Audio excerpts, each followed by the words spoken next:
guys, welcome to another episode of Into the 99, where we've got 99 cards, because Commander's number one. I'm one of your hosts, Daniel. I'm joined today with Slothy. Slothy, how are you doing? Oh, I'm doing pretty good, thanks. How about yourself? Oh, I'm doing not too bad. Feeling tired today. I don't know why. I feel tired. Run down. Maybe it's just the time of the year. Yeah, fair. Getting real dark real quick now. Yeah, I think we were just talking right before as well. Out here, the weather's just been insane. Like, it was a minus 25 day. Now it's swung back over to minus 2 degrees like Celsius. Yeah, it makes absolutely no sense. Yeah, it was so weird. Like, it hasn't been really snowing a ton lately out here yet, but it's just been that cold was very cold. Oh yeah, it felt very sharp. Yeah, like minus 30 with the wind chill kind of thing you were saying. Maybe that's why. That's just working all last week throughout. That was probably just exhausting a little bit in one shape or another. Yeah. So first off, lots of new people have been listening and stuff and like reaching out on Discord, Instagram, YouTube. Very cool. So welcome everyone who's new to the show. Today we've got another deck tech for you guys. We've got kind of our end of the year stuff coming up, so this will probably be the last deck tech of the year, I'm thinking. But yeah, so Slothy fell in love with this card as soon as it was spoiled. Yeah, I've built one for pretty much every power level. It's so much fun.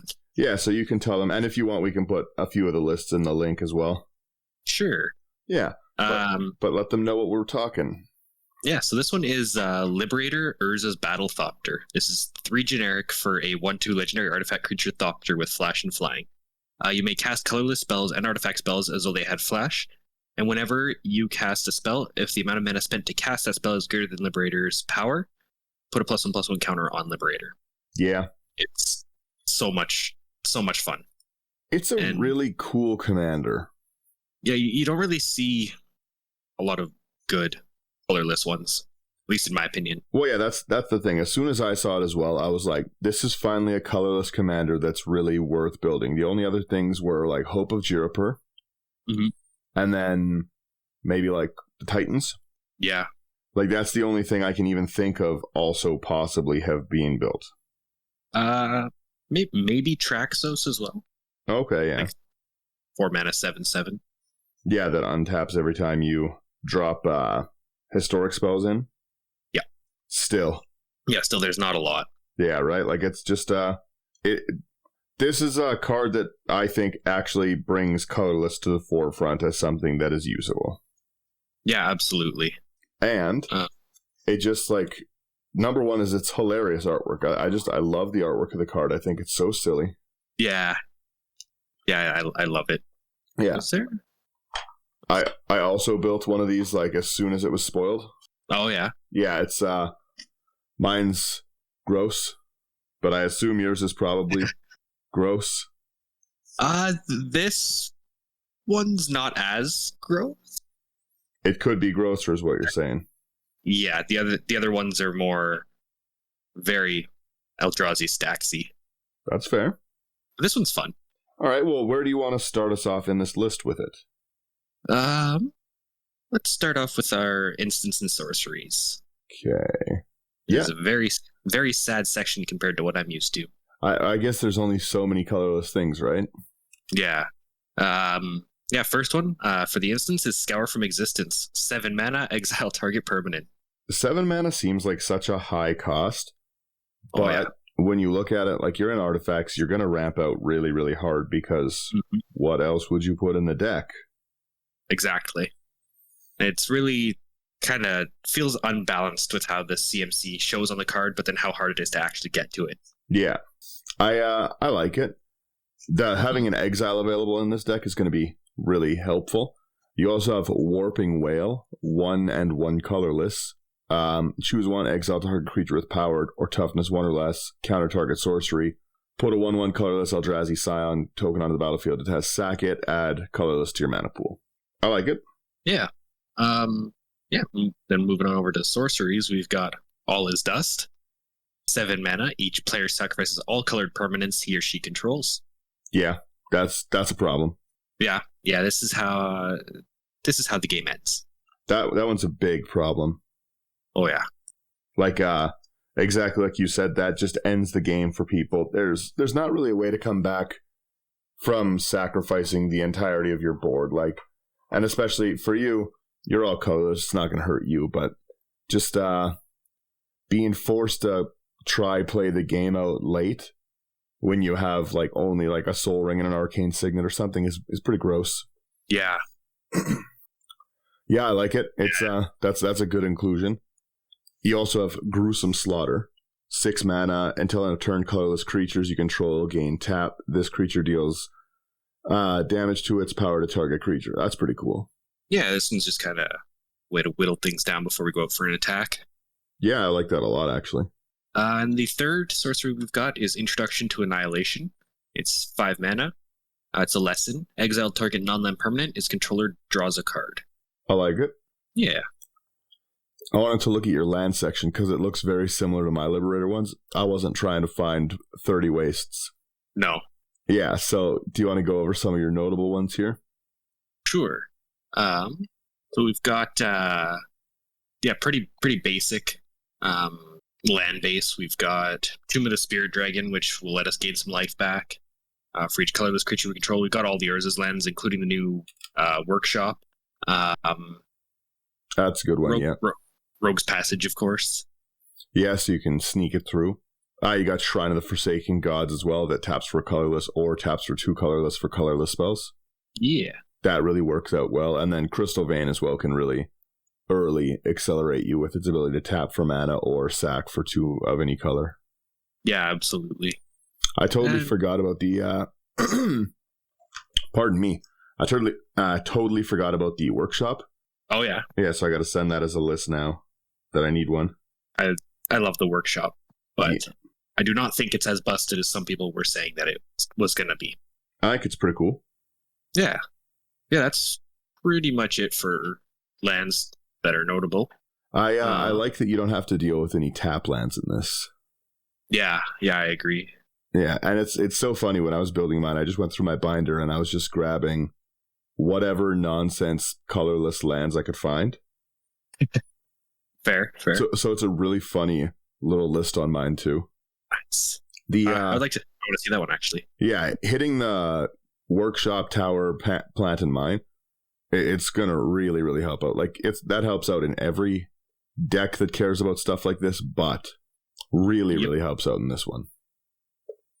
Yeah, well, what would it be like if you've got all 4 out? You can get 11 mana. Yeah, enough to like raw cast Titans on 4 lands. Yeah, turn 4 Titans. Yeah, that's pretty disgusting. I want to move on over to the Planeswalker. Yeah. Yeah, we got Ugin the Ineffable. 6 mana for Legendary Planeswalker Ugin. Starts with 4 loyalty. Colorless spells I cast cost 2 less. +1. Exile the top card of your library face down and look at it. Create a 2/2 colorless spirit creature token. When that token leaves the battlefield, put the exiled card into your hand. Or you can -3 destroy target permanent that's 1 or more colors. Yeah, that's Ugin's gonna just be great. Just the cost reduction alone is worth running it. Yeah, absolutely. And 2 off in a deck that's a little bit more high-ended, it's pretty good. Yeah, I could see that being very cool. Do you want to do your ramp next? Sure. Starting off, we got Basalt Monolith. Very, very combo-intensive card, which is fun. 3 mana. It doesn't untap during during your untap step. It taps for 3 mana, or you pay 3 and untap it. I like it. Yeah. Then we got Everflowing Chalice, 0 mana. It's got multi-kicker 2. Everflowing Chalice enters the battlefield with a charge counter for each time it was kicked, and you can tap it to add colorless for each charge counter on it. Yeah. That's especially in this, right? Usually it's just kind of wasted. Like, I'll tap this for, if you've got lots of mana, I'll tap it for 10 colorless, and you have to float 10 colorless because you can't use it. Yeah. This deck takes advantage of it way better. Yeah, absolutely. Yeah, you've also got a Hedron Archive here. 4 colorless, it taps for 2 mana, and pay 2, sack it, draw 2 cards. Just solid early ramp. Yeah. We've got Mind Stone. 2 mana, you can tap it for colorless, or pay 1 and tap it to sacrifice it and draw a card. Yeah, You also have a Palladium Mirror, which is really cool. I like that one. I love this one. Yeah, Palladium Mirror has always been fun. It's 3 mana. It's 2/2. It taps for 2 colorless. It's just good stats overall. Yeah. We got Soul Ring, 1 mana, tap for 2. We all know that one. Yeah, no problem. I've actually not seen the next one. What's this one from? Dominaria? This is from Baldur's Gate. Baldur's Gate, okay. Stone Speaker Crystal, 4 mana, taps for 2 colorless, and then 2 and a tap, sack it, exile any number of target players' graveyards, draw a card. That's great. Great utility. Yeah. Yeah, like that it could just hose graveyard decks. Yeah, I was going to say, like, you can hose, and even in a worst case and stuff, right? There's just the ability to have the mana, have the draw. I like it. I love utility of stuff like that. Yeah, definitely. You've also got Thought Vessel. I want to take that one because I love Thought Vessel. I just love the artwork on it every time I see it. But it's... Yeah. Go ahead. No, I was just going to say, yeah, the art's beautiful. Yeah, I really like it. It's the flavor text is always what I like. It's the infinite possibilities contained in a finite space. Yeah. Yeah, but it's... I also always think it looks like a weird, samurai with a mustache. That's why I enjoy it every time. Yeah, I didn't see it until you just said that, but now that's all I'm gonna see. Yeah, I've never been able to unsee it since I've seen it, and I just love it. So that's why I like the artwork so much. 2 mana, you have no max hand size, which is very awesome, and then taps for colorless. Yeah. We've got Thran Dynamo, 4 mana, tap it for 3. Yeah, Thran Dynamo is also good ramp. You can't unsee it, can you? No, I can't. It's so funny. I know. Literally, the first time I saw it like that, I don't even know what I was playing, but I was like, "Is that a samurai's face?" And then now, every time I've seen it since then, I've only been able to see that. I cannot see anything else in the artwork, and I just enjoy it. Beautiful. I love that. Yeah. I like your ramp section. It's pretty solid. Where should we move next? Let's do creatures next. Sure. Do you want to start them off here? Sure. First creature we got here is Bane of Bala Ged, 7 mana for a 7/5 Eldrazi. Whenever Bane of Bala Ged attacks, defending player exiles 2 permanents he or she controls. That's brutal. Yeah. I played this one in the only modern deck that I have, and it's just destructive. Yeah. Exile, Annihilator too. That's rough. Mm-hmm. That'd be a great one for Ishan. Yeah. Yeah, I agree. I like that. You've got a Brass Squire, 3 colorless. It's an artifact creature, mirror, 1/3. Attach target creature, or attach target equipment you control to target creature you control. Oh, I also, from the comments, somebody did clarify a rule on it. If you copy an equipment and it becomes a creature, it can't be re-equip. Okay. Which is a bummer. They're really not going to like what I was doing in the Urza video I'm putting up. I'll tell you that right now.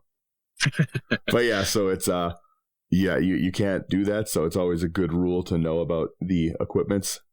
Look at us still learning. Yeah. We got Chief of the Foundry, 3 mana for a 2/3 artifact creature construct. Other artifact creatures you control get +1/+1. Yeah. Yeah. Plain and simple. I love that art on that. So. You also have in here Crypto Thrall. I think this is one of the 40k cards. Yeah. It's 4 colorless. It's a 3/3 construct. It has Protector. Other artifact creatures you control have hexproof. That's really, really gonna be a problem because that's all of your deck. Yeah, I think I ended up counting, and there were 10 non-land cards that weren't artifacts. Yeah. In here. So this one puts in work. I always forget as well that the Battlethopter just keeps getting bigger with those 1/1 counters. Oh yeah. Right, so it's it does get out of the way or out of control. Next up we got Endbringer. 5 and a colorless for a 5/5 Eldrazi. Untap during each other player's untap step. You can tap it to deal 1 damage to target creature or player. Pay colorless and tap it. Target creature can't attack or block this turn. Or 2 colorless and tap it to draw a card. That's a really, really good addition. Yeah, I really like this card. It's the fact that it untaps during each other player's untap. You can make it, if you got 6 mana, draw 3 cards before it gets back to your turn. Well, you also have pretty much the incentive to never... It's another thing worth mentioning. You have the incentive to never cast during, your turn. Yeah. Exactly. Yeah, so Endbringer is going to just be able to, okay, well, I'll lose a few mana, draw a card. I'll lose a few mana, draw a card. But any of even your sorceries aren't actually sorceries in this deck. Everything's an instant. Yeah, exactly, right? So like Endbringer comes out as an instant. It's just, yeah, it does work. That's the ability to draw 3 cards every go around or just ping 3 damage on every person is rough. Yeah. Yeah, I love this. I love this one. Yeah, I like that a lot. You also have an Etched Champion, 3 mana for a 2/2 soldier. It has protection from all colors as long as you control 3 or more artifacts. I bet that just beats face. Oh, 100%. Yeah, like it just is so hard. It's almost impossible to get rid of, I bet. Mm-hmm. Yeah, the sole purpose of this card is to just kick the crap out of people. Yeah. Got Foundry Inspector. 3 mana for an artifact creature construct. Artifact spells I cast cost 1 less. And it's a 3/2. Yeah. A lot of these are also just beaters that you can keep flashing in and out. Yeah. I like the fact that you can just throw like that Etched Champion at 3 mana to block someone's huge commander. Yeah. Yeah, that's good. You also have Joyra's Familiar. 4 colorless historic spells cast 1 less. And it's 2/2 bird. Got Kuldotha Forge Master. 5 mana for a 3/5 artifact creature construct. Tap and sacrifice 3 artifacts. Search your library for an artifact card, put it on the battlefield, and then shuffle. I always forget about that card. Yeah. Yeah, that's fair. It's really good. It's like really, really good. Is it? Yeah. Throw 3 artifacts away and then you get to go get anything. Yeah. And it goes straight to the battlefield too, which I like. Even if it was sack 3, get an artifact to your hand, I'd still probably play that. Oh, absolutely. So, you also have a Lodestone Golem, 4 colorless for a 5/3 golem, non-artifact spells, cost 1 more to cast. That's, people should be happy I didn't find that for Urza. I like that one a lot. Little bit of stacks, a little bit of keeping everyone on their toes. Exactly. The stack might be a little bit slower, so we got to slow things down a little bit. That's fair. We got Mirror Retriever. It's 2 mana for a 1/1 artifact creature mirror. When it dies, return another target artifact card from your graveyard to your hand. There's quite a few things, especially in the artifact and equipment section, that are going to want to be removed. So being able to get it back is very, very good. Yeah, I like that one. I also like this next card a lot. Every time I just see it, I always enjoy seeing it hit the battlefield. It's Scrap Trawler. Yeah. 3 colorless for a 3/2 construct. Whenever it or another artifact you control is put into a graveyard, return to your hand target artifact in your graveyard with lesser mana value. That's going to put in so much work for a deck like this. Oh, absolutely. It's just insane. Yeah, like a lot of work. We've got Shimmer Mirror. 3 mana for a 2/2 artifact creature mirror with flash. You may cast artifact spells as though they had flash. This is for just in case your commander gets removed, you can still throw stuff around whenever you want. Yeah, I like that. Yeah. I like the artwork of this next one for the is it a different version or have I just never seen it blown up? Sure. Weird, yeah. It's Steel Hellkite. Oh, no, I think it's the same artwork. Same artwork, just with a different border. Weird, yeah. I really like the look of it with the old border. Yeah. It's a 6 mana 5/5 dragon. It has flying. Pay 2, it gets 1/0 till end of turn. So unblocked, this can beat face. It's a lot to dump in. And then X, destroy each non-land permanent with mana value X whose controller was dealt combat damage by Steel Hellkite. Activate only once each turn. That's the problem. Yeah. And that might be a bad person, but this is the reason Basalt Monolith is in this deck. Oh? Yeah. Oh, okay. I see what you're saying. Yeah. Yeah, because if it's unblocked, and as you said, you have a Rogue's Passage, be like, I will hit you for 1 million. Exactly. Yeah. The mighty Bonk. Liberator does go bonk. Next up, we got Steel Overseer. 2 mana for a 1/1 artifact creature construct. Tap it to put a +1/+1 counter on each artifact creature you control. Yeah. Do you have an Ozolith in here? I don't think I do in this version, but I absolutely should. Yeah, because it's your commander does get a lot of 1/1 counters. I can't talk today. A lot of counters on it, I assume. Yeah. I'm going to put that in there right now. I think it was just a budgetary thing for this one. That's fair, yeah. Ozolith, I just was thinking, especially with that Steel Overseer, that'd be so annoying to, Yeah. you flash your Ozolith or your you flash your Ozolith out in response to them trying to kill you. Mm-hmm. And then bring the Liberator back as like a 2020, seeking vengeance. He hath returned. Yeah, I like that a lot. Yeah, the Ozolith would be killer in this one. Yes. You talk. Oh, go ahead, sorry. It's a $28 card. Has it gone up that much? Yeah, I have like 7 of them from when Ikoria came out. I have a lot of them, and they're all in decks. Yeah. I constantly keep looking at like the price of some of the things, and I'm like, I got to do something with this. Mm-hmm. It's a lot. No one needs 400 decks. That's what I got to tell myself. Hey, it's one for every day of the year, and then a few more days of the year. Yeah. Yeah, I want to get to that point, like you were saying last weekend, where you've played every deck that you have. Yeah, well, it'd be fun to go, through the great spot to plug the stream things. We do a lot of streams with the YouTube stuff, so come check it out. Come look at me play different decks, because I don't think I've repeated a single deck on stream. And I would like to have streamed everyone, but I think I'm right at like 398 or 399, and in front of me is another Urza pile. I'm making a Coma pile, and then beside me is a big deck. I've got a problem.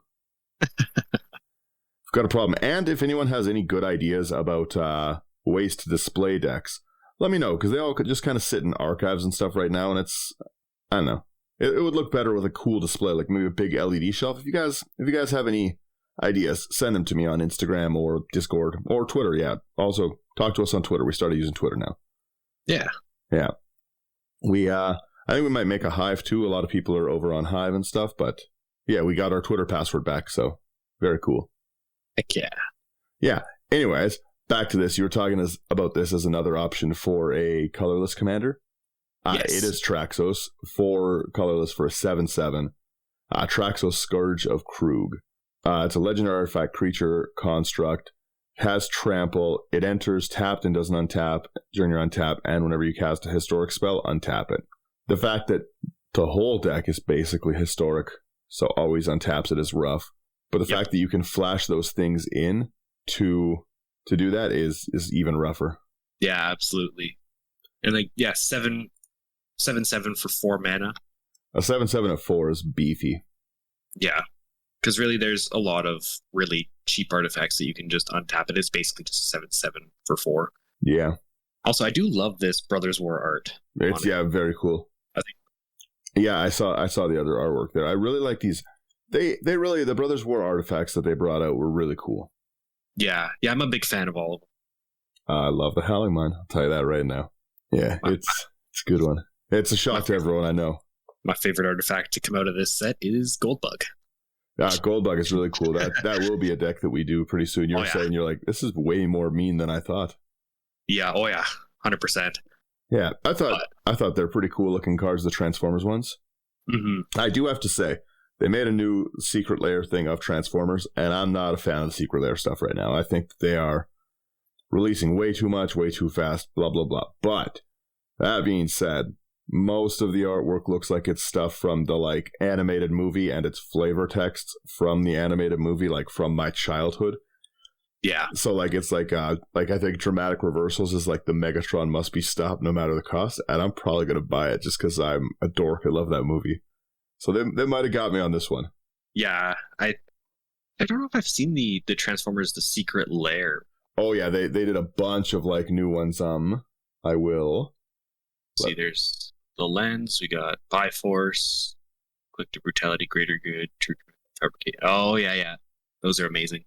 Yeah, they look pretty cool. I keep saying that they look like the. I was like, oh, they have the 40K frames, and a bunch of people were quick to tell me that, oh no, those aren't the 40K frames. Those are just the frames of Universes Beyond. Blah blah blah. Yeah, I know. I like them a lot. Also, the next card you have on this list is Mean. Who hurt you? I'll let you take that one too. It's Mean. Sure. This next one is Void Winnower. 9 mana for an 11/9 Eldrazi. Your opponents can't cast spell. I promise this isn't an Eldrazi deck. That's the other one, by the way. Mm-hmm. Your opponents can't cast spells with even converted mana costs. 0 is even.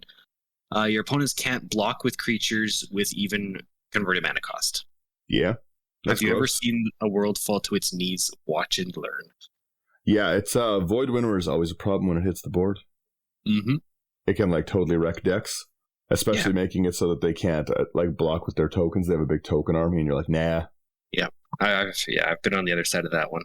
Yeah, a lot of times. Do you want to do? You have 2 sections left. Which one do you want to do of these 2? Let's do the artifacts. All right. So we started up. We've got Clock of Omens. 4 colorless. Tap 2 untapped artifacts you control. Untap target artifact. Yeah. Yeah. We got Cloud Key. 3 mana. When it enters the battlefield, choose artifact, creature, enchantment, instant, or sorcery. Spells you cast the chosen type cost 1 less to cast. Cloud Key is a wonderful card, and you don't see it hit the board very often, and I don't know why, because it's not even expensive at the moment. No, it's like $4. Yeah, like it's not even a case card. The artwork looks great, like especially that and like a foil. I think that was back in the Time Spiral Remastered, obviously, right? Yeah. Yeah, I'm probably going to pick a bunch of those up, especially $3. Like, again, I'm used to them being more expensive, like a lower end case card, but that's a cool artwork, that one. There we go. That one's actually cheaper too. And it's cheaper, yeah. Huh. Yeah, the Brothers War version is really, really cool and like $275. That's another thing too. I love the schematic art cards? Yeah. From Brothers War. They're beautiful. I'm still having trouble believing that they brought that down that much. It's a good reprint. It's not good if you owned a bunch of them, but it's a solid reprint because there's a lot of decks that need that reduction. Yeah, and it's not like it's only good in artifact decks or creature decks. Oh yeah, even the fact that you can be like a sorcery based deck or something and just say, hey, I'm gonna dump all these out. Yeah, exactly. I like it. You also have Crawl Space, 3 mana, no more than 2 creatures can attack you each combat. So you can still swing out, but people can only come at you with 2. Yeah. And with your Etched Champion out, that's gonna make it so they can swing with like one thing that isn't gonna get fully tanked. Yeah, exactly. I like it. We got Expedition Map. 1 mana, tap 2, tap it to sacrifice it, search your library for a land card, reveal it, put it in your hand, and then shuffle. Yeah, for me, I would generally probably be fetching either my Rogues or one of the Urza's lands. 100%. Yeah. Or case calls for maybe Buried Ruin. That's fair. Buried Ruin, and yeah, I don't know. The next one's really, really good in this deck. I was trying to find some of these, and I can't find them anywhere right now. This is the next one that enables Basalt Monolith to go infinite with steel. Oh, yeah, I didn't even think about that, but that does, yeah. Forsaken Monument, 5 colorless. Colorless creatures you control get 2/2, which is a massive buff. That's everything in this deck. Mm-hmm. Whenever you tap a permanent for colorless, you add an additional colorless. Again, a massive buff. That's every permanent. That's your lands, that's your ramp, that's everything, and that's nuts. Like that, it's a lot. That turns like your just basic wastes into like double mana, like 5. If you have 5 wastes out and you cast the Forsaken Monument, you double to 10 mana. It can't stay on the field. And then still has whenever you cast a colorless spell, you gain 2 life, which in this deck is 100% of the things you could cast. Yeah, the Forsaken Monument is really going to do just bad things to your table. And especially like the commander you have, it's a flyer. It keeps getting bigger.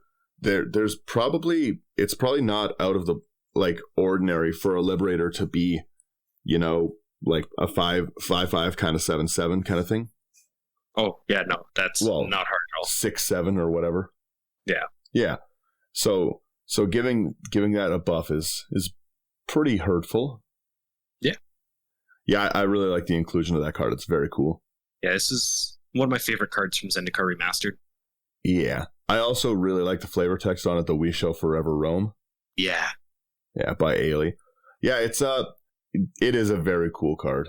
Yeah. Then we got Godfarrow's Statue, 6 mana legendary artifact. Spells your opponent's cast cost 2 more to cast, and at the beginning of your end step, each opponent loses 1 life. It's just it's a busted card. It's annoying.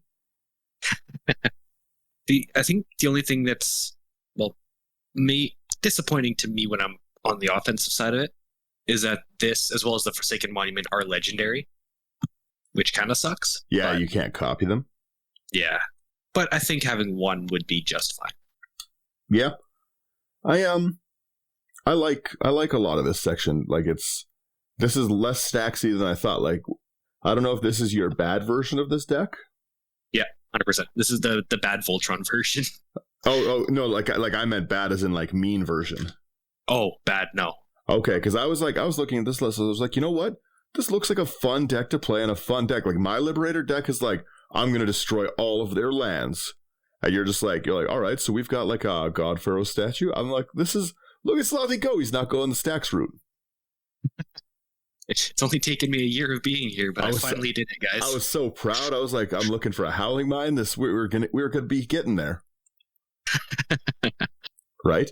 Oh yeah. You also have a Manifold Key, 1 colorless, pay 1, untap another target artifact, 3 and a colorless, target creature can't be blocked this turn. Yeah. Commander damage in this deck is very, very viable, and I see what the next section is called, so it's very, very viable. Yeah. This next one is also kind of a funky way to win the game. I'll get into more. Actually, no. After this, we'll jump down to the other card. Okay. But it's Mesmeric Orb. 2 mana. Whenever a permanent becomes untapped, that permanent's controller mills a card. Okay. And then we've got Staff of Domination. Oh.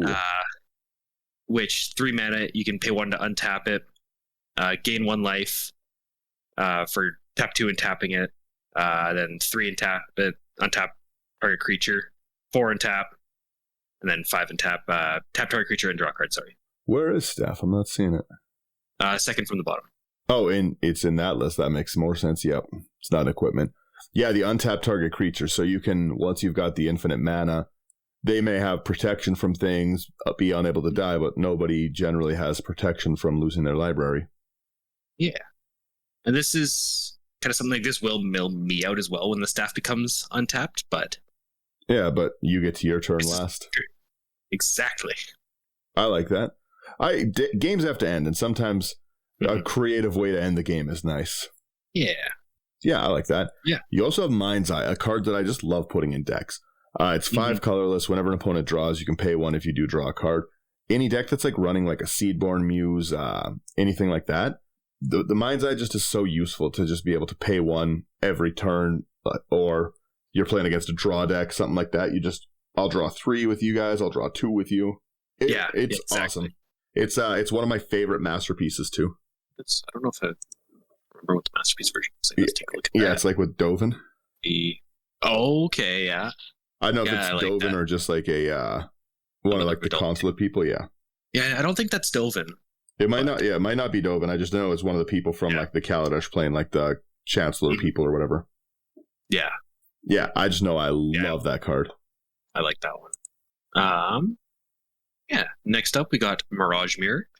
3 mana. You can pay 2. It becomes a copy of target artifact, creature, enchantment, or land until end of turn. Yeah. I always like Mirage Mirror too. Mirage Mirror is one I put in a lot of decks just overall. Yeah. It's just a cool card. Especially if you have someone who's like playing a Kinnan.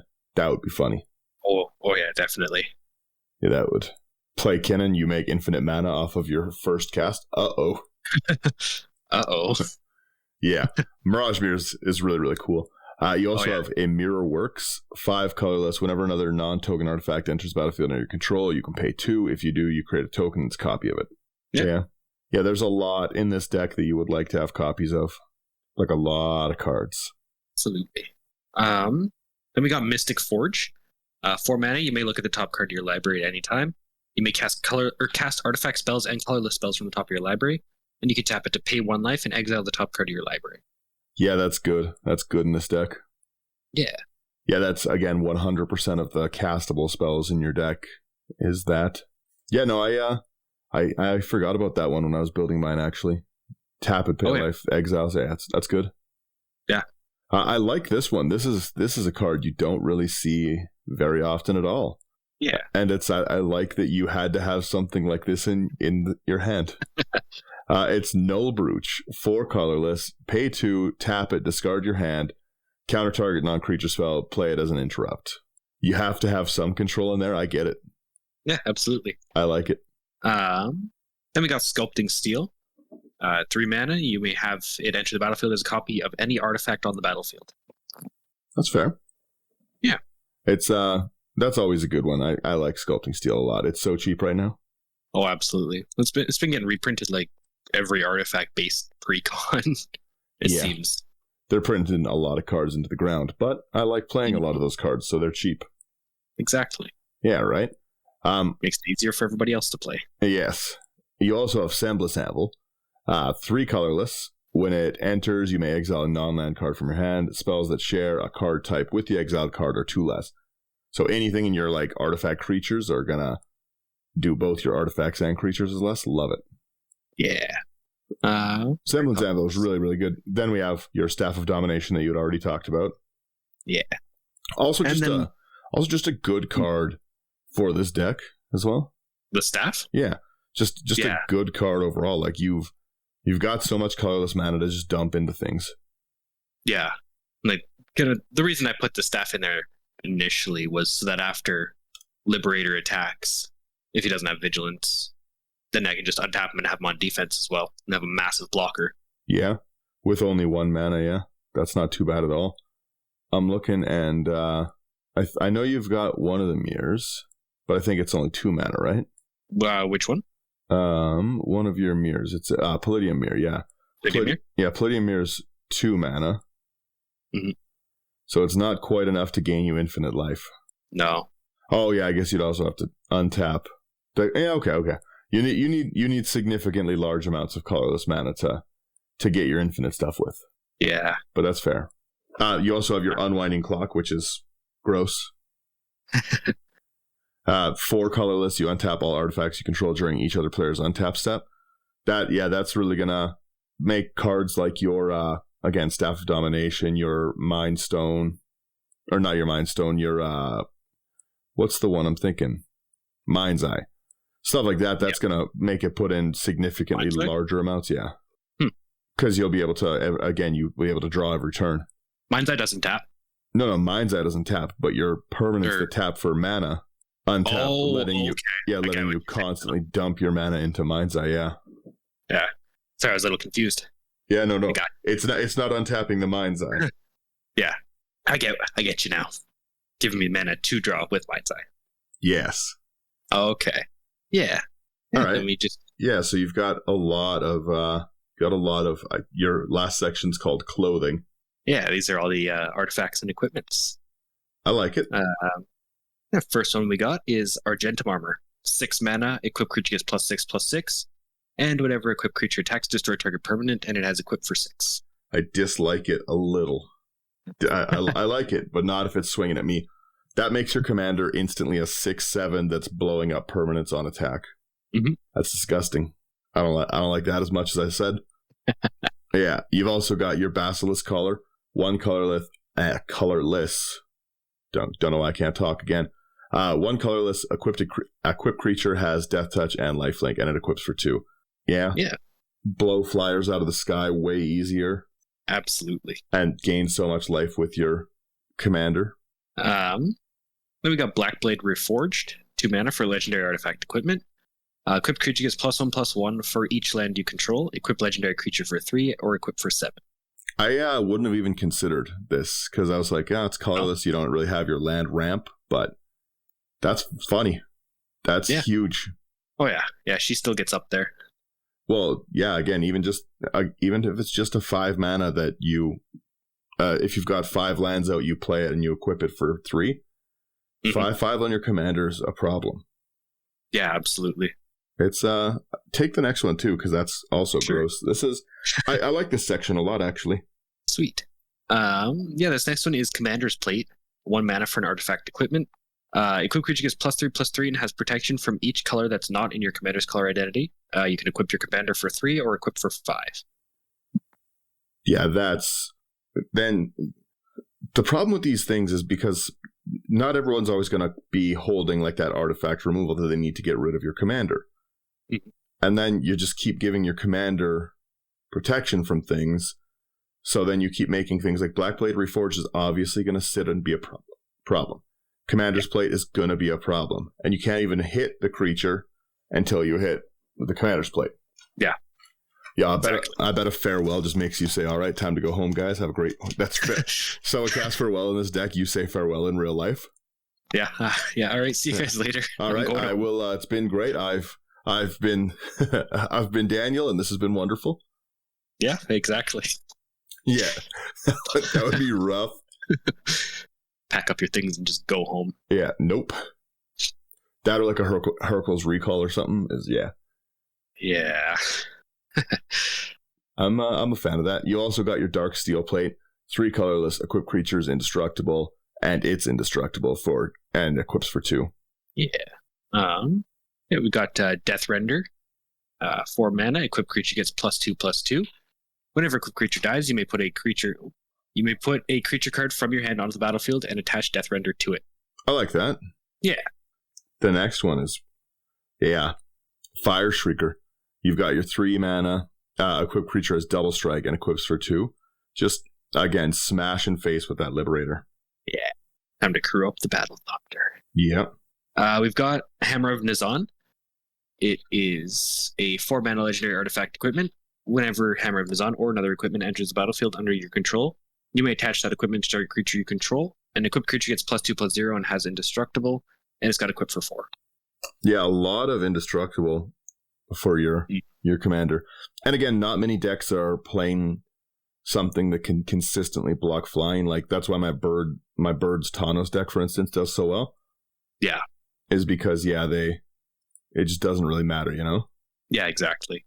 I like that a lot. You've also got your Lightning Greaves, just good basic protection. 2 colorless, equipped creature has haste and shroud and equip 0. Yeah. Then we got Loxodon Warhammer. 3 mana. Equipped creature gets +3/+0 and has trample and lifelink, and it's got equipped for 3. Yeah. The next card too you don't really see very often, and it's one I also really like. The Mask of Avacyn. 2 colorless, equipped creature gets +1/+2 and has hexproof and equips for 3. Just another card you don't see too often, but I do really like the stats that it gives. Yeah, I quite like this one. Then we got Mask of Memory. 2 mana for an equipment. I love this 40k art on it too. But it's whenever equipped creature deals combat damage to a player, you may draw 2 cards, and if you do, discard a card, and it has equipped for 1. Yeah? Yeah. There's another cool one too as well. Your Nettlecyst. 3 colorless. It's got colorless. I don't know why I keep saying colorless today. Colorless mana. 3 colorless. Yes. It's got Living Weapon. When this equipment enters, you create a 0/0 black Phyrexian Germ token, then attach it to it. Equipped creature gets 1/1 for each artifact and or enchantment you control. That is a problem. Again. Yeah, gets out of hand real quick. Well, yeah, just your whole deck is... It's all artifacts. Like, it's pretty much every card in the deck is going to be a buff, and this also buffs it. Like, at its weakest, it's going to be like a 2/2 for your commander if you have only your commander in this out. Yeah, exactly. And I doubt you're often going to have just your commander out. No. Next up, we got Prowler's Helm. 2 mana. A equipped creature can't be blocked except by walls. And it's got equipped for 2. Yeah, I can't see any problems with that one. Unless you're playing against like Arcades or Pramicon, no one's playing walls. Yeah, you're not wrong. It's that's such a weirdly specific creature type. Yeah. And yeah, no one is actually running those. Yeah, exactly. You've also got your Swiftfoot Boots. Again, just to get like really, really good protection. The 2 mana equipped creature has hexproof and haste and equipped for 1. Yeah. Then we got Sword of Hours. 2 mana. Whenever equipped creature attacks, put a +1/+1 counter on it. Whenever equipped creature deals combat damage, roll a d12. If the result is greater than the damage dealt, or the result is 12, double the number of +1/+1 counters on that creature. And as equipped for 2. That's actually really cool in this deck. Yeah. I really like that a lot. Whenever equipped creature attacks, put a 1 on counter on it. Whenever it deals combat damage, you add d12. That's wicked. The fact that you can just double up. Yeah. Yeah, I quite like this one. Then you have the Thran Power Suit. Is this from Brothers War? Yes. I hadn't seen this one. This is actually really, really interesting. 2 mana. It's equipped creature gets 1/1 for each aura and equipment attached to it and has ward 2 and equip 2. So it's already going to buff itself 1/1 and give it ward 2. That's actually just really solid alone. Yeah. Yeah, I like making I don't know if you could tell, making it as hard to deal with as possible. Yeah, I love the ward mechanic. I think it's really cool. Yeah, I agree. Just an outright tax on trying to target my stuff. I've got absolutely no problems with that one. Yeah. And the final card in the clothing section is Trailblazer's Boots. 2 mana. Equipped creature has non-basic land walk and equip for 2. Yeah. I like this deck. I was going to say I was expecting it to be way more mean. Yeah, that's fair. And it's also like a pretty cheap deck, looking at it, like the 243. Like none of these sections are crazy expensive. No, I tried to have this one under 250. That's why I had to cut out what was it called? I ended up cutting It That Betrays because it's 223 excluding basic lands because the wastes do cost money. Yeah, but again, like that's still that's a pretty cheap and reasonable deck, and none of the sections are like insanely expensive. Like you got like your creatures are 42, your artifacts are, I don't know, it's all artifacts, but your artifacts are 63, like your equipment is 56. Like any of those you could like slim down just a little bit. Like this is a pretty cool budget version of Liberator. I like this a lot. You were saying before we started that you just keep building this deck? Yeah, this is kind of the more casual version. I built Eldrazi Stacks version. I went with a full like mean version based off of Kozilek, that CEDH deck. Yeah. But I'm loving this one. Yeah.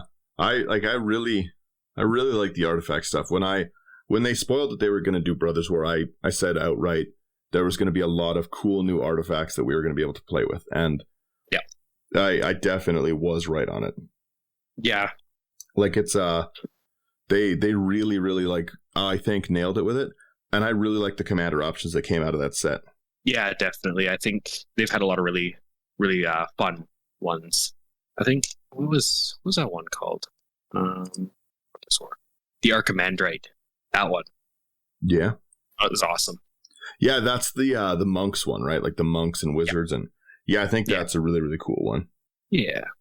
Yeah, like I said, I'm just a big fan of this deck overall. Well, thank you. I'm glad. This is a very cool one. We'll wrap it there. I wanted to say thank you everyone for again showing up to listen, making it to the end of the episode. If you like the deck, definitely give us some feedbacks. Tell us what you would have put in it.